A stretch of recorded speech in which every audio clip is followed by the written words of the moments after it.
Welcome to episode 77 of the Sports Marketing Machine podcast, the podcast to help those working in sports level up their marketing so that you can sell more tickets, sell more merchandise, and grow your fan base. I'm your host, Jeremy Neisser. If this is your first episode, thanks for tuning in. I appreciate you. Let's dig into today's topic. One of the common things that I see with marketing directors in sports is that they are marvelous at finding new customers. I talked about it a little bit in episode 76. But one of the things that I also notice is they're not very good at converting past customers. They have an entire list of people who came out last year, and they just simply aren't very good at getting these folks to come back out. I did a data research study of 60 teams across numerous sports and found that, on average, only 33% of past ticket buyers from the previous year returned the next year for a game. So if they came out in 2023, you had 100 people, only 33 of them came out to a game in 2024. So that's pretty terrible. You've got people who came out, enjoyed themselves, had a blast at the game, but only a small percentage of them said, you know what, I'm going to come back the next year to another game. Knowing that the majority of your marketing budget is dedicated to finding new customers, it makes total sense that the majority of your single game buyers are new customers. You're spending all your marketing budget to go find new people, and it's working. You're getting more people to buy more tickets to come as a new customer. But here's what you can do to help convert more returning customers. Here's what we would do.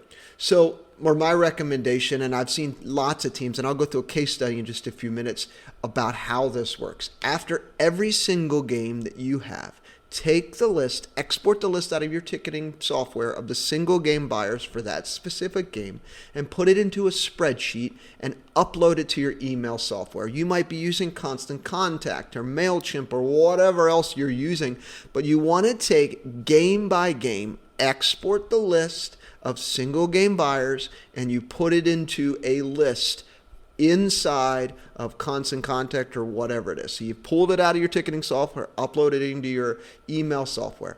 I want you to email that list immediately after the game. Some folks say, hey, I want to send a survey. You can send a survey. That's A-OK. But I like to call it the thanks for coming out email. This email would include a special message thanking them for attending the game.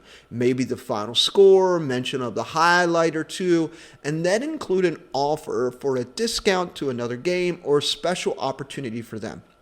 So let's walk through this one a little bit. Thanks for coming out. That's what it says in the subject line. Inside it says, hi, Jeremy. Thanks for coming out to the game last night. We hope you had a blast. We had a great crowd. It was an amazing game. We won. It was a highlights, whatever it is. And I include that inside of the email. And then I want to offer you a special opportunity to come out to another game. Here is $4 off a special ticket or 25% off using this promo code. Or here's a special opportunity for this specific game coming up in a month and a half. You get to do X, Y, and Z for this price of $30 or $20, right? So I'm offering them either a special opportunity or I'm giving them a discount to a game. So why does this work? This absolutely works, but why? You are striking when the iron is hot. The fan was super excited about coming out and had a blast at the game. They are thinking about the game. They're probably going to check the email when they come home that night or first thing in the morning, but they had a blast, and it's in their minds, the top of their mind, they just had fun. Number one, striking when the iron's hot. Number two, you're being very specific about the game they just attended rather than a generic email. I just attended an Oakland Athletics game and received an email the next day, and it was a survey. Hey, can you share your experience? Thanks for coming out yesterday. I could tell it was generic. Even because I'm in the industry, I can see through a lot of this stuff. But if I wasn't, I could tell it was a very generic email. And a lot of the questions they were asking were self-serving for them and less about me. There was no way for them to ask to get me to come back out to another game.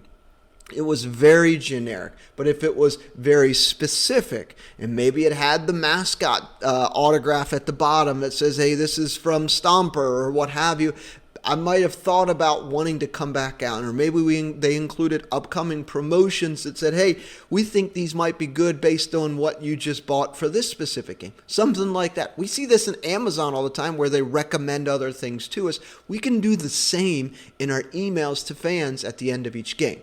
Number 3 reason why this works and why this converts. When they convert, so when the ticket buyer gets your email and they read out and they says, thanks for coming, they say, you know what, I'm going to take advantage of this offer. Now they have been to multiple games and they become a lead for your ticket sales staff, because you want to give your ticket sales staff leads of people who've been to multiple games. You just gave them an opportunity here. I have several teams who run this play after every single game, some in baseball, some in soccer, and a lot of different places. One team in particular is selling $8 tickets. Typically they're $12, so they're taking $4 off. They've already sold $4,000 in tickets and over 450 tickets. So if you take that, you run that out, let's just say that's on average, each person buys 4 tickets. So that's 100 people now have been to 100 buyers have been multiple games. You just gave your ticket sales staff 100 leads of people who have been to multiple games. Do you think they can convert some of them to buy mini plans or season ticket holders into season ticket holders next year? Absolutely. So think about that. You want to be able to send this post-game email out after every single game. Even if you just did it after your big promotion ones, that's A-okay too, but you got to be sending these emails out. You also have to have a process of collecting emails, but I'm assuming you've got a process of collecting emails. So before we get to today's takeaways, if you find this episode helpful, valuable, really insightful, and you say, hey, I'm going to run this play and I'm going to make some money off of this, just take a moment, pop on over to your favorite listing platform, could be Apple, could be Spotify, and share a rating or review. And that gives this podcast the opportunity to get in front of people who are just like you, working in sports, trying to sell more tickets and get more people to their games. All right, here's the takeaways. After every single game, or heck, if you want to do it for each of your big promotion games, you can do that. Export the list of your ticketing buyers from that specific game, import it into your ticketing software, send them a thanks for coming out email, be specific in the email about what happened during the game so that they know, and then put a special offer or a discount in there.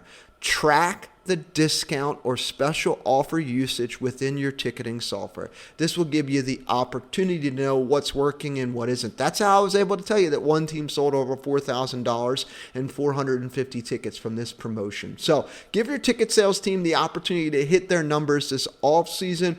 If you've got some questions, schedule a call, hop over to my website. Happy to show you what this would look like. Happy to work with you on it. Completely free of charge. I just want to see you win. I just want to see you sell more tickets to your games. Until next time.